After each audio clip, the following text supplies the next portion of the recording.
Ok. Aujourd'hui, nous allons voir ce que c'est que la blockchain. Ok. La blockchain, comme tout le monde on l'entend partout, la blockchain. D'autres font des recherches sur la blockchain et on ne fait que trouver ce qu'on trouve: minage, crypto-monnaie, bitcoin et autres. Ok. Donc aujourd'hui, je vais tout vous détailler ici sur la blockchain. Donc, regardez la vidéo jusqu'à la fin et je vous assure qu'à la fin de cette vidéo, vous aurez compris ce que c'est que la blockchain. Donc, on se retrouve juste après l'intro.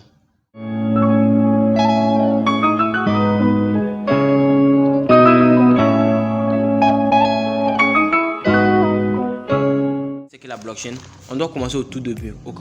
On doit commencer au tout début. Au tout début, c'est quoi? Pourquoi la blockchain est-elle née? Pourquoi la blockchain est-elle née? La blockchain est née ici. D'abord, on va prendre l'exemple de la banque. Ok, on va prendre l'exemple de la banque pour que vous voyez l'importance, pour qu'on mette en évidence la naissance de la blockchain. Ok, prenez un élément X et un élément Y. L'élément X va envoyer de l'argent à l'élément Y en banque. Et il se trouve que l'élément Y n'a pas de compte en banque. Et il n'est pas possible qu'il envoie de l'argent à l'élément Y. L'élément X n'est pas en possibilité d'envoyer de l'argent à l'élément Y parce que l'élément Y n'a pas de compte. Ok? Pourquoi aussi l'élément Y a un compte? Il va falloir présenter l'argent et confier l'argent au banquier pour que le banquier confirme qu'il a un compte et confirmer la transaction. Vous voyez? Mais au niveau de la blockchain elle est complètement transparente et sans intermédiaire. Et vous n'avez pas besoin de faire confiance à quelqu'un. Vous envoyez l'argent vous-même. C'est vous-même vous envoyez l'argent de votre compte, ok, jusqu'à la personne sans aucun intermédiaire. Donc vous comprenez maintenant, ok. Ok, donc vous allez me demander maintenant, oui, on peut envoyer de l'argent à travers la blockchain sans avoir de compte bancaire, mais comment? Ok, maintenant comment? Et ça, c'est à travers les wallets. Les wallets, comme vous entendez, portefeuille, sont des portefeuilles électroniques par lesquels permettent d'envoyer de l'argent, ok, d'envoyer de l'argent.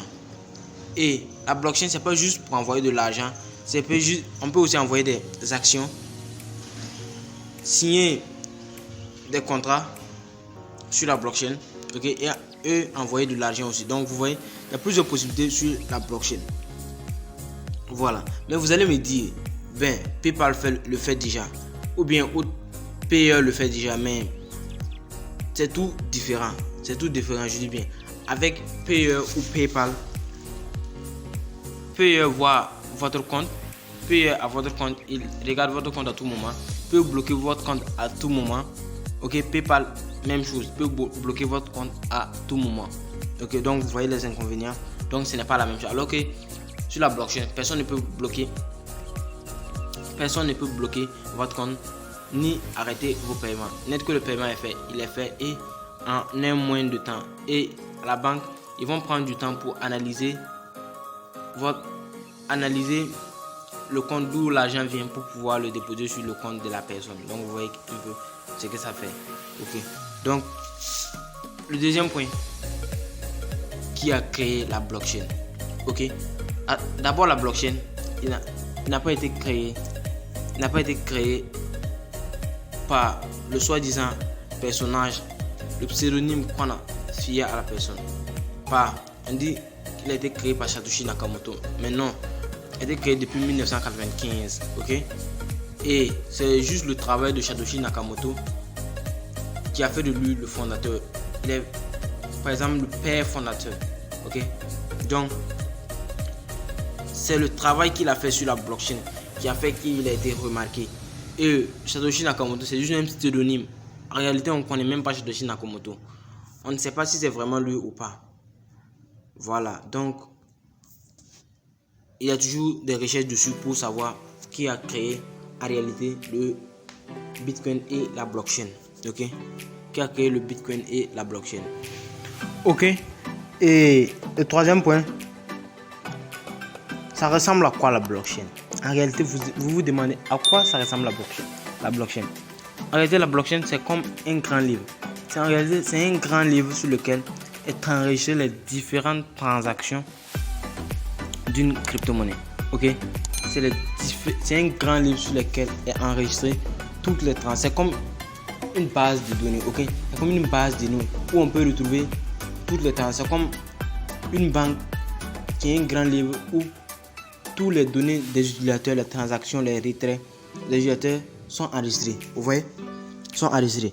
Donc, pour vérifier cela, c'est ce que nous allons faire. Nous allons aller sur un site blockchain.com/explorateur. Donc, vous allez voir que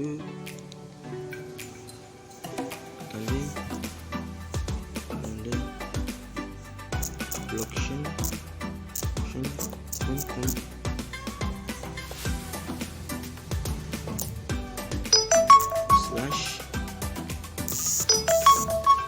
Donc, ok, avec ici, quand vous voyez sur ce site, je vais le mettre en mode ordinateur, blockchain.com. Ok, j'ai dit que vous mettez blockchain.com/. Ok, donc sur cette plateforme, vous allez voir quoi? Les derniers blocs qui ont été minés. Ok, les derniers blocs qui ont été minés et la nature. Vous pouvez cliquer dessus pour voir la nature de ces blocs. Ok, vous cliquez dessus pour voir la nature de ces blocs des différentes crypto-monnaies. Par exemple, si c'est la blockchain de Bitcoin que vous voulez, vous cliquez. Ok, vous allez voir les derniers blocs qui se sont ajoutés, les derniers blocs qui ont été minés. Donc vous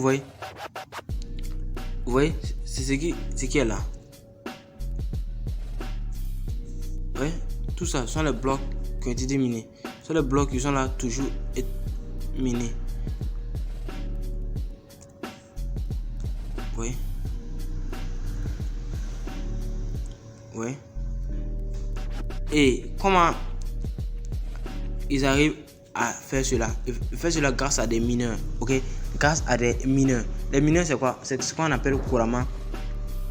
Ce sont des gens qui sont assis avec leur ordinateur pour résoudre des calculs mathématiques, pour confirmer des transactions. C'est-à-dire, quand ils résolvent les calculs, ils confirment directement les transactions et sécurisent la blockchain. Ils confirment les transactions et sécurisent la blockchain. Donc vous pouvez aller jeter un œil pour voir les différentes transactions, d'où ça vient, de quel portefeuille ça vient, de quel portefeuille ça part. Donc vous pouvez tout voir ici. Ok, je dis bien, vous pouvez tout voir ici.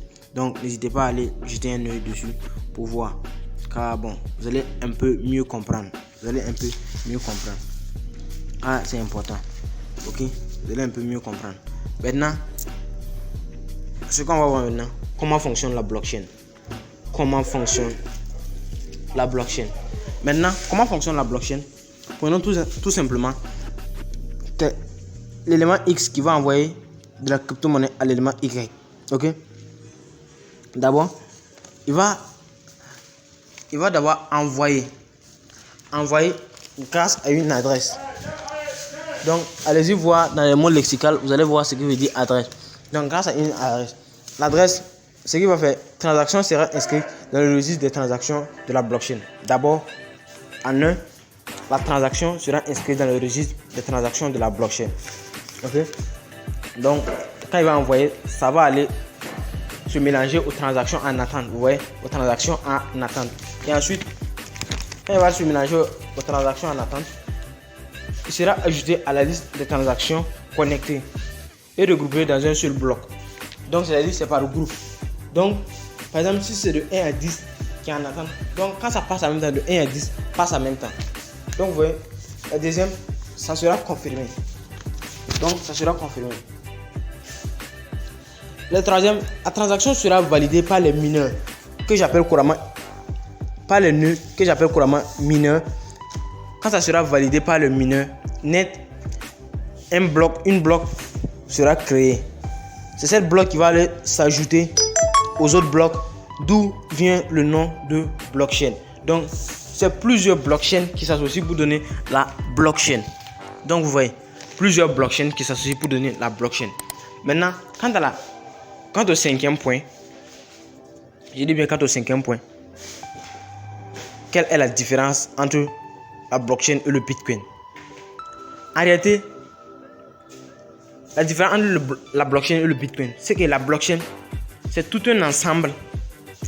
C'est tout un ensemble. Alors que le Bitcoin, c'est une partie de la blockchain. Donc, sans la blockchain, le Bitcoin ne peut pas exister. Mais sans le Bitcoin, la blockchain peut exister. Donc, vous voyez la différence. Le Bitcoin a besoin de la blockchain, mais la blockchain n'a pas besoin de Bitcoin. Ok? Voilà. Donc, ce sont les 5 points que je tenais à vous présenter. Donc, si vous avez aimé la vidéo, n'hésitez pas à liker, à commenter et à me dire la partie où vous n'avez pas compris. Je vais essayer de les expliquer dans les shorts. Ok? Donc, je vous remercie et surtout n'oubliez pas de vous abonner à la chaîne, activer la cloche de notification parce que c'est une formation que j'ai lancée et c'est la 4e ou 5e vidéo que je lance comme ça. Donc, tu peux reculer derrière pour aller sur les autres vidéos et je vais mettre d'autres vidéos. Donc, n'hésite pas. Abonne-toi, like et commente la vidéo.